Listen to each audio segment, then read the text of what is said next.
നമസ്കാരം. മാന്യ പ്രേക്ഷകർക്ക് ജ്യോതിർഗമയിലേക്ക് സ്വാഗതം. ബന്ധനങ്ങളില്ലാത്ത ബന്ധങ്ങൾ എന്ന ഈ പരമ്പരയിൽ നാം വ്യക്തിത്വത്തിനെ എങ്ങനെ സശക്തീകരിക്കാമെന്ന കാര്യത്തെക്കുറിച്ചാണ് കഴിഞ്ഞ എപ്പിസോഡിൽ ചർച്ച ചെയ്യപ്പെട്ടത്. അതിൽ 4 ആറുകളെക്കുറിച്ച് പറഞ്ഞു. അതിൽ റിലേഷൻഷിപ്പ്, വ്യക്തിബന്ധങ്ങളെക്കുറിച്ച് പറഞ്ഞു. ഇനിയും 3 ആറുകളെക്കുറിച്ച് പറയാനുണ്ട്, ചർച്ച ചെയ്യുവാനുണ്ട്. അതെങ്ങനെ നടപ്പിലാക്കണമെന്ന്, അതിനുള്ള പ്ലാനിങ് എന്തെല്ലാമാണെന്ന് ആണ് ഇവിടെ ചർച്ച ചെയ്യുന്നത്. അതിനായി നമ്മോടൊപ്പം പ്രജാപിത ബ്രഹ്മകുമാരി ഈശ്വരീയ വിശ്വവിദ്യാലയം, കോഴിക്കോട്, വയനാട് ജില്ലകളുടെ സഹസഞ്ചാലിക ബ്രഹ്മകുമാരി ഷീബ സിസ്റ്റർ സന്നിഹിതയായിട്ടുണ്ട്. നമസ്കാരം സിസ്റ്റർ. ഓം ശാന്തി. സിസ്റ്റർ, കഴിഞ്ഞ എപ്പിസോഡിൽ സിസ്റ്റർ നമ്മുടെ വ്യക്തി സശക്തീകരണത്തിന് 4 ആറുകൾ, അതിൻ്റെ ആ ഒരു 4 എണ്ണം ശക്തീകരിക്കുമ്പോൾ മാത്രമേ, അല്ലെങ്കിൽ അതിനെ വേണ്ട രൂപത്തിൽ കൈകാര്യങ്ങൾ ചെയ്യുമ്പോൾ മാത്രമേ നമുക്കത് യഥാർത്ഥമായ സശക്തീകരണമാകുന്നുള്ളൂ. അപ്പോൾ റിലേഷൻഷിപ്പിനെ കുറിച്ച് നമ്മൾ പറഞ്ഞു. ഇനി വരുന്ന 3 ആറുകൾ എന്തെല്ലാമാണ്, അതിനെക്കുറിച്ച് ഒന്ന് വിശദമാക്കാം. ഇനി ഏറ്റവും ഇമ്പോർട്ടൻ്റ് ആയിട്ട് ഒന്നാണ് നമ്മുടെ റൂട്ടീൻ, ദിനചര്യ. കാരണം നമുക്ക് നമ്മളെ ശക്തമാക്കണമെന്നുണ്ടെങ്കിൽ, അവനവനിൽ ആ ശക്തിയും ഊർജവും പ്രാപിക്കണമെന്നുണ്ടെങ്കിൽ ദിനചര്യയിൽ ഓരോരുത്തരും അവനവനിൽ നിഷ്ഠ കൊണ്ടുവന്നേ പറ്റൂ. ഇന്നത്തെ സമൂഹത്തിൽ ആർക്കും ഇല്ലാത്തതും അത് തന്നെയാണ്. എപ്പോഴെങ്കിലും ഉറങ്ങുക, എപ്പോഴെങ്കിലും ഉണരുക, ഏതെങ്കിലും രീതിയിൽ പറ്റുന്ന കാര്യങ്ങൾ ചെയ്തുകൊണ്ടിരിക്കുക, കഴിയുന്നത്ര ചെയ്യിപ്പിക്കുക, എത്തനോടത്തെത്തുമ്പോൾ അവസാനിപ്പിക്കുക. ഇതൊക്കെയായി മാറിയിരിക്കുകയാണ് ഇന്നത്തെ ലോകത്തിൻ്റെ ഒരു ശൈലി തന്നെ. വൈകി ഉറങ്ങുക, വൈകി ഉണരുക, ഇത് പലരും സ്വന്തമാക്കി കഴിഞ്ഞ ശീലങ്ങളായി. ഇത് പ്രകൃതിയുടെ നിയമത്തിന് വിരുദ്ധമാണെന്ന് ചിലർ പറയുന്നുണ്ടല്ലോ. ഇത്തരത്തിലുള്ള ഇതിനെക്കുറിച്ച് അങ്ങനെ ഒരു ചർച്ച കൂടി നടക്കുന്നുണ്ട്. തീർച്ചയായിട്ടും ആണല്ലോ. നിങ്ങൾ വേണമെങ്കിൽ നോക്കിക്കോളൂ, ഒരു 6 മണി 7 മണിയാകും, അതായത് സൂര്യാസ്തമനത്തോടു കൂടി ചെടികളെല്ലാം തന്നെ ഉറങ്ങാൻ തുടങ്ങുകയായി. അവിടെ ഇലകളൊക്കെ കുമ്പിയിട്ടുണ്ടാവും. വൈകുന്നേരത്തോടു കൂടി എല്ലാ കിളികളും അവരവരുടെ കൂടണയാൻ വേണ്ടി പറന്നു പോവുകയായിരിക്കും. എല്ലാ മൃഗങ്ങളും അവനവൻ്റെ മാളങ്ങളിലേക്കും മറ്റും അവരുടെ സ്ഥലങ്ങളിലേക്ക് യാത്ര ചെയ്യാൻ തുടങ്ങിയിട്ടുണ്ടാവും. പക്ഷെ അപ്പോഴും തൻ്റെ പുതിയ കർമ്മത്തിൻ്റെ പദ്ധതി തേടി പോകുന്ന ആരും മാത്രമേ ഉണ്ടായിരിക്കുള്ളൂ. ഇന്നത്തെ ലോകത്തെ മനുഷ്യൻ മാത്രമേ ഉണ്ടായിരിക്കുള്ളൂ. അതുപോലെ തന്നെ രാത്രി 12 മണി 1 മണി ആവുന്ന സമയം എന്ന് വെച്ചാൽ പ്രകൃതിയിൽ പോലും ഏറ്റവും കൂടുതൽ നെഗറ്റീവ് വൈബ്രേഷൻ ലോകത്ത് നിറഞ്ഞു നിൽക്കുന്നതായിട്ടുള്ള സമയമാണ് പാതിരാ സമയം എന്ന് പറയുന്നത്. ആ പാതിരാ സമയത്ത് നമ്മളും ഉറങ്ങിക്കിടക്കുകയും അതേസമയം പ്രകൃതി ഉണരുന്നതായിട്ടുള്ള 7:30 വെളുപ്പ് എന്ന് പറയും, 3:30 മണി സമയം, ആ സമയത്ത് ഉണരാനും സാധിക്കുമെങ്കിൽ അതാണ് ഏറ്റവും നല്ലതായിട്ടുള്ള ജീവിത രീതി. പക്ഷേ മനുഷ്യന്മാർ പലരും ഉറങ്ങാൻ പോകുന്നതേ 3:30. അതിന് അവർ പറയുന്നത് അവരുടെ മാത്രം പ്രശ്നമല്ല, അത് ഒരു പല കാര്യങ്ങളുമായി ബന്ധപ്പെട്ടിട്ടുള്ള യാത്രകളും മറ്റുള്ള കാര്യങ്ങളുമായിട്ടാണ്, കരുതിക്കൂട്ടിയല്ല, അല്ലാതെ ചില പ്രശ്നങ്ങൾ ഉണ്ട് എന്നാണ്. നമുക്ക് നമ്മുടേതായിട്ടുള്ള രീതിയിൽ നമ്മുടെ ജീവിതത്തിൻ്റെ ദിനചര്യനെ സെറ്റ് ചെയ്യാനായിട്ട് ശ്രമിച്ചാൽ എല്ലാവർക്കും പറ്റുന്ന കാര്യമുള്ളൂ. എന്നും യാത്രയ്ക്ക് പോകുന്നവരായിരിക്കില്ലല്ലോ, ഇടയ്ക്ക് വല്ലപ്പോഴും യാത്രയ്ക്ക് പോകുന്നുണ്ടാവും. എല്ലാ ദിവസവും യാത്രയുള്ളവരാണെങ്കിൽ ആ രീതിയിൽ അവരവരുടെ പ്ലാൻ ചെയ്യാറുള്ളൂ. എല്ലാ ദിവസവും രാത്രി മുഴുവൻ യാത്രയാവുന്നവർ വളരെ ചുരുക്കം പേരെ ഉണ്ടാവുള്ളൂ. ഇല്ല എന്ന് പറയില്ല, എന്നും യാത്ര ചെയ്യുന്ന ആളുകളും ഉണ്ടാവാം.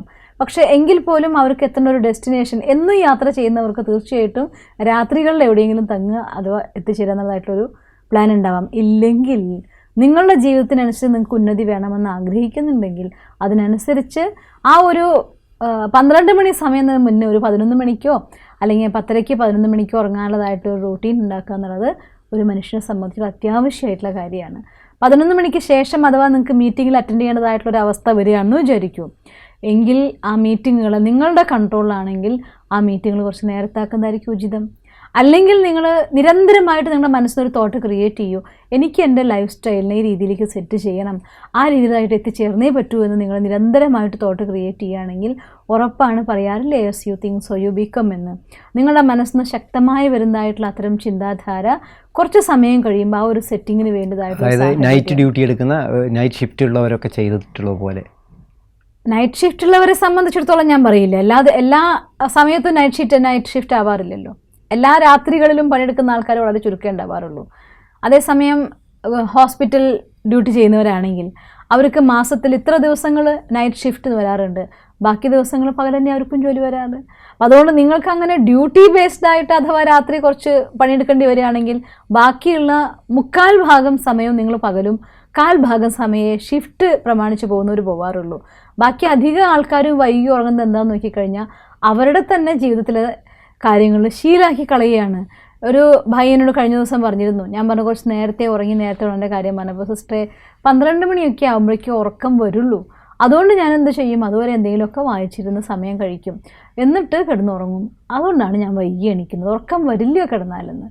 എന്തുകൊണ്ട് ഉറക്കം വരുന്നില്ല നിങ്ങൾക്ക്? കാരണം എന്തൊക്കെയോ ചിന്തിച്ചിങ്ങനെ മനസ്സാ സമയത്ത് കാടി കയറിക്കൊണ്ടിരിക്കും. ഓൾമോസ്റ്റ് ഓൾ ആളുകളും, വളരെ ചുരുക്കം 1% ആൾക്കാർ വേണമെങ്കിൽ ഉണ്ടായിരിക്കും ഇത്തരത്തിൽ ഹോസ്പിറ്റൽസും മറ്റും ഡ്യൂട്ടി ആയിക്കൊണ്ട് ഒന്നുകിൽ പോലീസ് ഡിപ്പാർട്ട്മെൻറ്റ് അല്ലെങ്കിൽ ഹോസ്പിറ്റൽസിൽ, ഈ 2 കൂട്ടർക്കാണ് രാത്രി ഡ്യൂട്ടി എടുക്കേണ്ടതായിട്ട് വരുന്നത്. ഡ്രൈവർമാർക്ക് പോലെയുള്ള വളരെ കുറച്ച് ആളുകൾക്കേ വരാറുള്ളൂ ആ ഡ്യൂട്ടി. എന്നാലും അവർക്ക് എല്ലാ ദിവസവും രാത്രി ഡ്യൂട്ടി ഒന്നും ആർക്കും വരാറുമില്ല. അതുകൊണ്ട് തന്നെ നമ്മൾ അങ്ങനെയൊക്കെയാണ്, എൻ്റെ ഡ്യൂട്ടി ഇങ്ങനെയാണ്, ഒരു ദിവസം രാത്രിയാണെങ്കിൽ ഒരു ദിവസം പകലായിരിക്കും. അതുകൊണ്ട് അങ്ങനെ ഒരു ചിട്ടയൊന്നും ഉണ്ടാക്കി എനിക്ക് നടക്കില്ല എന്നൊരു ബോധ്യം അവരവരുടെ ഉള്ളിൽ കരുതി വെച്ചിരിക്കുകയായിരിക്കും. അതുകൊണ്ട് തന്നെ അഥവാ നേരത്തെ ഉറങ്ങാൻ പറ്റുന്ന ദിവസവും നേരത്തെ ഉണർന്നുകൊണ്ട് കാര്യങ്ങൾ ചെയ്യാൻ പറ്റുന്ന ദിവസങ്ങളെ കൂടി അവരെന്ത് ചെയ്യാറുണ്ട്, ആ ഒരു കാറ്റഗറിയിലേക്ക് അങ്ങോട്ട് തള്ളി മാറ്റാറുണ്ട്. അതുകൊണ്ട് അങ്ങനെയാണെങ്കിൽ ആ സന്ദർഭത്തിനനുസരിച്ചൊരു പ്ലാൻ നമ്മൾ തയ്യാറാക്കിയിരിക്കണം. ഓരോ മനുഷ്യൻ്റെയും കർമ്മപഥം ഓരോ രീതിയിലായിരിക്കുമല്ലോ. അപ്പം എൻ്റെ കർമ്മപഥങ്ങൾക്കനുസരിച്ചുകൊണ്ട് ഞാനൊരു പ്ലാനും ഒരു പദ്ധതിയും തയ്യാറാക്കിക്കൊണ്ട് സ്വന്തം റൂട്ടീന് വേണ്ടി സമയം കണ്ടെത്തുന്നത് അത്യാവശ്യമാണ്. അതിലും നിങ്ങൾക്ക് അധിക സമയം എത്ര നേരത്തെ ഉണരാൻ പറ്റുമോ നിങ്ങൾക്ക് അത്ര നേരത്തെ ഉണർന്നുകൊണ്ട് ധ്യാനിക്കുന്നതാണ് ഏറ്റവും ഉചിതമായിട്ടുള്ള സമയം. പൊതുവേ പറയുന്നത് സൂര്യോദയത്തിന് മുന്നുണരുന്നവരാണെങ്കിൽ അവരുടെ തലയിൽ ക്രിയാത്മകതയ്ക്ക് ആധാരമായിരിക്കുന്ന ഒരുപാട് ഹോർമോൺസ് ഉണ്ടാകുമെന്ന് ഡോക്ടർമാർ തന്നെ പറയുന്നുണ്ട്. അപ്പോൾ ഇത്തരത്തിൽ പലതായിട്ടുള്ള ബെനിഫിറ്റ്സ് നമുക്ക് നേരത്തെ എണീക്കുന്നുണ്ട്. പിന്നെ മറ്റൊന്ന്, അതിരാവിലെ സമയം പക്ഷിമൃഗാദികളും സസ്യലതാദികളും ഉണർച്ചയുടെ സമയമാണ്. നിങ്ങൾക്ക് നല്ല പ്ലാൻ തയ്യാറാക്കാൻ, നല്ല നല്ല ചിന്തകൾ മനുഷ്യൻ്റെ മനസ്സിലേക്ക് ഒഴുകി വരുന്ന സമയം, നിങ്ങൾക്ക് വായിക്കാനോ പഠിക്കാനോ എന്തൊക്കെ വലിയൊരു കമ്പനിയുടെ MD ആയിരിക്കുന്ന ഒരാൾ, അദ്ദേഹം പറഞ്ഞു, ഞാൻ രാത്രി 10 മണിക്ക് ശേഷം അഥവാ മീറ്റിങ്സോ കാര്യങ്ങളോ ഒക്കെ വരികയാണെങ്കിൽ അത് ഞാൻ മറ്റാരെങ്കിലും ഒന്ന് ഏൽപ്പിച്ചു കൊടുത്തുകൊണ്ട് രാത്രി നേരത്തെ ഉറങ്ങാനും നേരത്തെ ഉണരാനും 3:30 ആകുമ്പോഴത്തേക്ക് ഉണരാനുള്ളതായിട്ടുള്ള പദ്ധതി ഒരുക്കി, തലേദിവസം കുഴഞ്ഞു മറിഞ്ഞതെന്ന് തോന്നുന്ന പ്രശ്നങ്ങളായിരിക്കാം, പിറ്റേ ദിവസം മെഡിറ്റേഷൻ കഴിഞ്ഞിട്ട് അതിനെക്കുറിച്ച് ഞാൻ ഇരുന്ന് ചിന്തിക്കുകയാണെങ്കിൽ ആ ഒരു പ്രോബ്ലത്തിനൊക്കെ ഓൾമോസ്റ്റ് ആരോ എനിക്കൊരു ഉത്തരം പറഞ്ഞു തന്ന പോലെ എൻ്റെ മുന്നിലേക്ക് ഒഴുകി വരാറുണ്ട്. അങ്ങനെ ഒരു ഈസി ആയിട്ടുള്ള മെത്തേഡിൽ എനിക്ക് കാര്യങ്ങളെ കൊണ്ടുപോകാൻ സാധിക്കാറുണ്ടെന്നാണ്. അപ്പം അതുകൊണ്ട് എനിക്ക് തോന്നുന്നു, ആഗ്രഹിക്കുകയാണെങ്കിൽ എല്ലാ മനുഷ്യന്മാർക്കും ഇത്തരത്തിൽ, ഇനി ഈവൻ നൈറ്റ് ഡ്യൂട്ടിയുള്ള ആളുകൾക്കാണെങ്കിൽ പോലും കിട്ടുന്ന ദിവസങ്ങളെ അവർക്ക് അവരുടെ ഏറ്റവും നന്നായിട്ട് യൂസ് ചെയ്യാനായിട്ട് സാധിക്കും. അങ്ങനെ ആ രാവിലെ എഴുന്നേറ്റ് കുറച്ച് സമയം മെഡിറ്റേഷൻ, അത് കഴിഞ്ഞ ശേഷം അല്പസമയം സ്പിരിച്വൽ സ്റ്റഡിക്ക് വേണ്ടി. നിങ്ങൾക്ക് കഴിയുമെങ്കിൽ നിങ്ങളുടെ റൂട്ടീൻ ഡെയിലി ലൈഫിലെ സാധാരണഗതി അനുസരിച്ച് രാവിലെ 1 മണിക്കൂർ സമയം സത്സംഗത്തിന് മാറ്റിവെക്കാൻ സാധിക്കുമെങ്കിൽ ഏറ്റവും ബെസ്റ്റ്. അഥവാ അത് സാധിക്കില്ല എങ്കിൽ എന്ത് ചെയ്തിരിക്കണം, നിങ്ങൾ രാവിലെ ഉണർന്ന് മെഡിറ്റേഷൻ കഴിഞ്ഞ ശേഷം ഏതെങ്കിലും രീതികൾ നല്ല കാര്യങ്ങളെ കുറച്ച് വായിക്കാനും പഠിക്കാനും സമയം കണ്ടെത്തി. ഇനി ചിലർ പറയും, സിസ്റ്ററെ 4:30 4:45 തൊട്ട് എനിക്ക് അടുക്കളയിൽ കയറണം. അമ്മമാർ പറയാറുണ്ട് 4:45 അടുക്കളയിൽ കയറണം. ഞാൻ അവരടുത്ത് പറയും 4:45 അടുക്കളയിൽ കയറിക്കോളൂ. 4:30 തൊട്ട് 4:45 വരെയുള്ള 15 മിനിറ്റ് സമയം സെൽഫ് സ്റ്റഡിക്ക് വേണ്ടി നിങ്ങൾ യൂസ് ചെയ്യൂ. 4 തൊട്ട് 4:30 വരെയുള്ള സമയം മെഡിറ്റേഷന് വേണ്ടി യൂസ് ചെയ്യൂ. അത് കഴിഞ്ഞ ശേഷം നിങ്ങൾ ആരംഭിച്ചോളൂ നിങ്ങളുടെ റൂട്ടീൻ. എന്നാലും കുഴപ്പമില്ല. പക്ഷേ ആ റൂട്ടീൻ്റെ ഉള്ളിൽ കാര്യങ്ങൾ ചെയ്യുമ്പോൾ കുറഞ്ഞ സമയം കൊണ്ട് കൂടുതൽ കാര്യം ചെയ്യാവുന്നതായിട്ടൊരു എഫിഷ്യൻസി നിങ്ങൾക്ക് വേണമെന്നുണ്ടെങ്കിൽ നിങ്ങൾ തീർച്ചയായിട്ടും എന്ത് ചെയ്തിരിക്കണം, കുറച്ച് സമയം ധ്യാനിക്കാനും സ്വയം പരിശോധിക്കാനും പഠിക്കാനുള്ളതായിട്ടുള്ള സമയമുണ്ടെങ്കിൽ. കാരണം നമ്മൾ കർമ്മം ചെയ്യുമ്പോൾ അധികം ആൾക്കാരും എന്താ ചെയ്യാമെന്നറിയോ, ഏതെങ്കിലുമൊക്കെ ചിന്തയിലായിരിക്കും കർമ്മം ചെയ്യുക.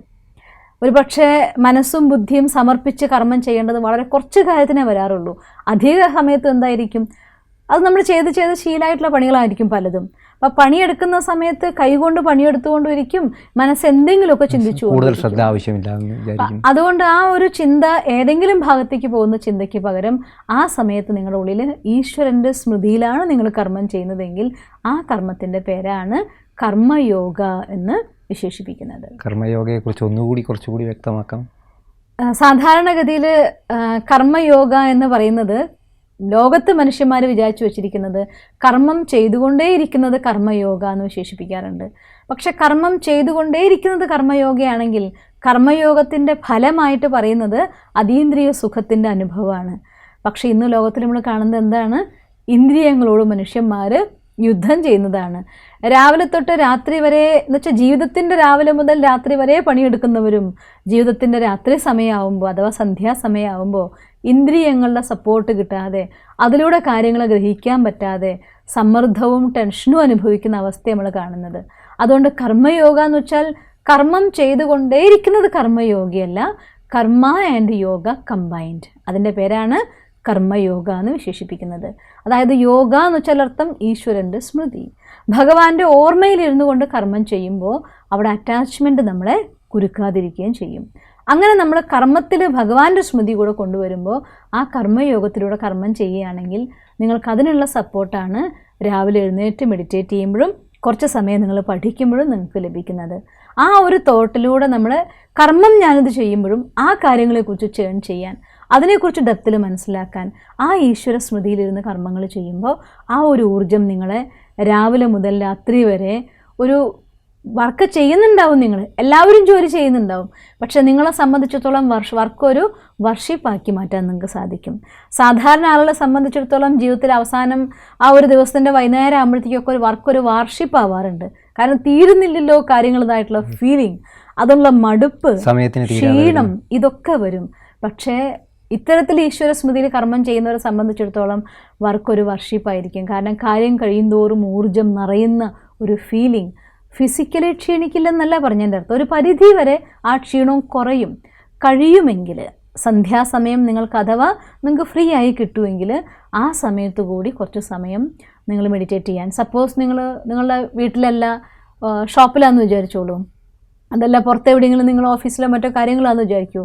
എങ്കിലും ഒരു 20 മിനിറ്റ് സമയം നിങ്ങൾക്ക്, ചുരുങ്ങിയത് 20 മിനിറ്റ് സമയം അല്ലെങ്കിൽ 10 മിനിറ്റ് സമയമെങ്കിലും നിങ്ങൾക്ക് മറ്റു കാര്യങ്ങൾ നിങ്ങളെ ഒന്ന് റിലാക്സ് ചെയ്തുകൊണ്ട് കുറച്ച് സമയം നിങ്ങൾ മെഡിറ്റേഷന് വേണ്ടി ചിലവഴിക്കാൻ പറ്റിയാൽ വീണ്ടും ഒരു പുതിയ തുടക്കം പോലെ ബാക്കി കാര്യങ്ങളെ തീർക്കാൻ നിങ്ങൾക്ക് സാധിക്കും. ഈ ഭക്ഷണക്രമത്തിന് റൂട്ടീനിൽ അതുകൂടി എനിക്ക് തോന്നുന്നു, ഭക്ഷണക്രമത്തിൽ എന്തെല്ലാം കാര്യങ്ങൾ ശ്രദ്ധിക്കേണ്ടിയിരിക്കും? സസ്യാഹാരമാണ് ആവശ്യമായിട്ടുള്ള ഘടകം ഒന്ന്. ഇന്ന് അധികം രോഗങ്ങൾ ഉണ്ടാവുന്നത് മനുഷ്യൻ്റെ ആഹാരം അധികം കഴിച്ചിട്ടാണ്. മനുഷ്യന്മാർ ആഹാരം കഴിക്കാതെ മരിക്കുക എന്ന് പറയുന്നത് വളരെ ചുരുക്കമേ സംഭവിക്കാറുള്ളൂ. പക്ഷേ ആഹാരം അധികം കഴിച്ചതിൻ്റെ പേരിലാണ് അധികം ആൾക്കാരും മരിക്കുന്നത്. കാരണം ആഹാരത്തിൽ ഉണ്ടാകുന്നതായിട്ടുള്ള ആ ഒരു നിയന്ത്രണമില്ലാത്ത രീതിയിലുള്ള ആഹാരക്രമങ്ങൾ, പിന്നെ രാവിലെ ഉണർന്നാൽ തൊട്ട് ഈ ശരീരത്തിന് ശുദ്ധീകരിക്കാൻ വിധം ഒരിക്കലും സമയം കൊടുക്കാറേയില്ല മനുഷ്യന്മാർ. വീട്ടിൽ നമുക്കറിയാലോ, ഉണർന്നു കഴിഞ്ഞാൽ അടിച്ചു തുടയ്ക്കാനൊരു സമയം കൊടുക്കണമെന്ന്. അതുപോലെ ഈ ശരീരത്തിനും ഉണർന്ന ശേഷം ക്ലീനിങ്ങിനൊരു സമയം കൊടുക്കണം. അത് കൊടുക്കാതെ എഴുന്നേറ്റാൽ തൊട്ട് തുടങ്ങും നമ്മൾ ചായ, കാപ്പി, വെള്ളം, ഇങ്ങനെ ഓരോരോ സാധനങ്ങളാക്കിക്കൊണ്ട് ഇതിനെ എല്ലാ സമയത്തും പണിയെടുപ്പിക്കുകയായിരിക്കും. ഒരു ശീലമായി മോട്ടിവേഷനാണെന്നാണ് പലരും അത് വിചാരിക്കുന്നത്. ശരീരത്തിനെ മോട്ടിവേറ്റ് ചെയ്യുന്നത് രാവിലെ ഉണർന്നു കഴിഞ്ഞാൽ ചായ കഴിച്ചാൽ അത് മോട്ടിവേറ്റഡ് ആവും. പിന്നെ ആഹാരം ഞാൻ എന്ത് കഴിക്കണം അതും വളരെ അത്യാവശ്യമായി ചിന്തിച്ചിരിക്കേണ്ട ഒന്നാണ്. കാരണം ഇന്നത്തെ മനുഷ്യന്മാരുടെ ആഹാര രീതികൾ എന്ത് കിട്ടിയാലും ടേസ്റ്റിലാണെങ്കിൽ തിന്നാന്നൊരവസ്ഥയിലേക്കായിരിക്കുന്നു. ശരിക്കും മനുഷ്യന്മാർ ജനിച്ചിരിക്കുന്നത് സസ്യാഹാരികളായിട്ടാണ്. നമ്മുടെ ആരുടെയും തന്നെ നഖം മൂർത്ത പുലിയുടെ രീതിയിലല്ല, നമ്മുടെ പല്ലുകൾ പുലിയുടെയോ അല്ലെങ്കിൽ പൂച്ചയുടെയോ പോലതായിട്ടുള്ള ഷാർപ്പായിട്ടുള്ളതല്ല, നമ്മുടെ ശരീരത്തിലെ ദഹനേന്ദ്രിയങ്ങൾ അതിനുള്ളതല്ല. സസ്യാഹാരികൾ വെള്ളം വലിച്ചേ കുടിക്കാറുള്ളൂ, മാംസാഹാരികൾ വെള്ളം നക്കി കുടിക്കുന്നുള്ളൂ, മനുഷ്യന്മാർ വെള്ളം വലിച്ചേ കുടിക്കുന്നുള്ളൂ. അപ്പം നമ്മുടെ ഈ പ്രകൃതി ഉണ്ടാക്കിയത് സസ്യാഹാരത്തിന് വേണ്ടിയിട്ടാണ്. അപ്പം നമ്മുടെ ഈ ശരീരത്തിന് ശ്മശാനമാക്കി മാറ്റാതെ ശ്രേഷ്ഠമാക്കാൻ വേണ്ടി സസ്യാഹാരമാണ്. പ്രകൃതി അനുശാസിക്കുന്നത് സസ്യാഹാരമാണ്. കർമ്മ ഫിലോസഫി അനുശാസിക്കുന്നത് സസ്യാഹാരമാണ്. കാരണം നമ്മളൊരു മനുഷ്യനും ഇന്നേ വരെ ഒരാളെ എനിക്ക് ദുഃഖം വേണം എന്ന് പറഞ്ഞിട്ട് ജീവിക്കുന്ന ഒരാളെന്നേ വരെ കണ്ടില്ല. എല്ലാവരും എന്താ പറയുന്നത്? സുഖം വേണമെന്നാണ് പറയുന്നത്. അപ്പോൾ നിങ്ങൾക്ക് സുഖം വേണമെങ്കിൽ നിങ്ങൾ എന്ത് കൊടുക്കണം? സുഖം കൊടുക്കണം. എല്ലാവരും പറയുന്നുണ്ടല്ലോ, ന്യൂട്ടനും പറയുന്നു, കർമ്മ ഫിലോസഫിയും പറയുന്നു, കാരണന്മാരും പറയുന്നു, സുഖം കൊടുത്താൽ മനുഷ്യന് സുഖം കിട്ടും. ചെയ്യുന്നത് എന്തോ അത് നമുക്ക് തിരിച്ചു കിട്ടുന്നു. സുഖം കൊടുത്താൽ നമുക്ക് എന്ത് കിട്ടും? സുഖം കിട്ടും. അപ്പോൾ എനിക്ക് തിന്നാൻ വേണ്ടി ഒരു പ്രാണിയെ ഞാൻ കൊല്ലുന്നുണ്ടെങ്കിൽ ആ വേദന തിന്നാൻ ഞാനും ബന്ധിതനാണ്. അപ്പം അതുകൊണ്ട് കർമ്മ ഫിലോസഫിയും പറയുന്നത് തന്നെയാണ്.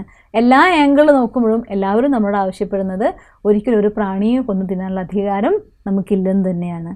ഒരു ഉറുമ്പിന് പോലും ജീവൻ കൊടുക്കാൻ നമുക്കാവില്ലെങ്കിൽ എടുക്കാൻ നമുക്കാർ അധികാരം തന്നിട്ടുള്ളത്? അതുകൊണ്ട് ഭഗവാൻ നമ്മുടെ അടുത്ത് പറയുന്നത് ഒരു ജീവിനെയും കൊന്നു തിന്നാനുള്ള അധികാരം ആർക്കില്ല?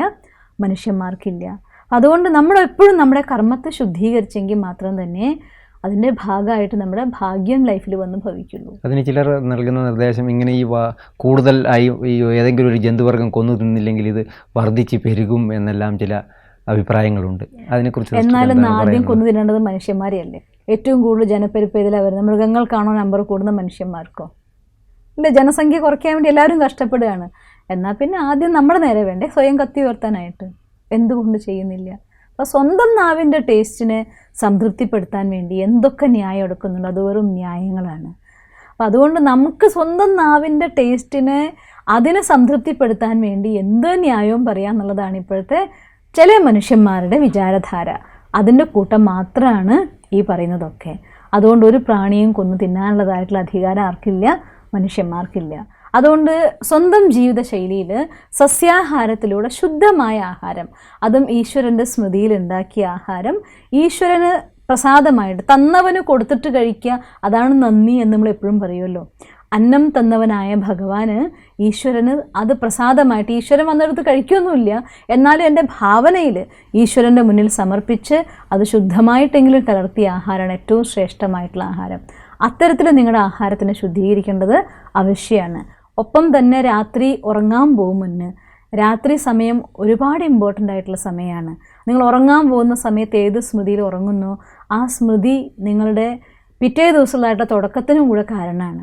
ഈശ്വരീയ വിശ്വവിദ്യാലയത്തിലെ ജീവിതശൈലിയിൽ റൂട്ടീൻ നമ്മൾ പഠിപ്പിക്കുന്നത് രാത്രി ഉറങ്ങുന്നേക്കാൾ മുന്നേ നിങ്ങൾക്ക് അന്നുള്ളതായിട്ടുള്ള എല്ലാ കാര്യങ്ങളും ഈശ്വരനെ എഴുതി സമർപ്പിച്ച് നമ്മുടെ കർമ്മത്തിൻ്റെ ഭാരത്തിൽ നിന്ന് മുക്തരായി. ഡയറി എഴുതുന്നവരും അല്ലാത്തതിലും അങ്ങനെ കാണുന്നുണ്ടല്ലോ സാധാരണ. അഥവാ നിങ്ങൾക്ക് ഏതെങ്കിലും ആളുകളുമായിട്ട് എന്തെങ്കിലും അഭിപ്രായ ഭിന്നതകളോ ദുഃഖങ്ങളോ സംഘർഷങ്ങളോ എന്തെങ്കിലും ഉണ്ടായിട്ടുണ്ടെങ്കിൽ, സപ്പോസ് നിങ്ങൾക്ക് നേരിട്ട് അവരോട് പറയാൻ സാധിച്ചില്ലെങ്കിൽ പോലും മനസ്സുകൊണ്ട് അവർക്ക് വേണ്ടി ശുഭഭാവനയുടെ വൈബ്രേഷൻസ് കൊടുത്ത് ആത്മാക്കളുമായിട്ടുള്ള നെഗറ്റീവ് അക്കൗണ്ടിനെ ബാലൻസ് ചെയ്ത് ഈശ്വരൻ്റെ അടുത്ത് എല്ലാ കണക്കുകളെയും അവസാനിപ്പിച്ച ശേഷം ഈശ്വരൻ്റെ സ്മൃതിയിലിരുന്ന് കുറച്ച് സമയമെങ്കിലും ആ മെഡിറ്റേഷനിൽ മുഴുകിയിരുന്ന് ആത്മ യോഗനിദ്രയിലായിരിക്കണം ശയിക്കുന്നത് എന്നാണ് പറയുന്നത്.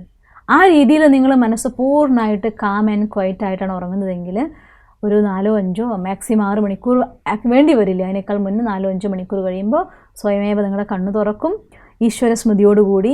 അപ്പോൾ ഒരിക്കലും നമുക്ക് കണി കണ്ടവരെ കുറ്റം പറയേണ്ടി വരില്ല.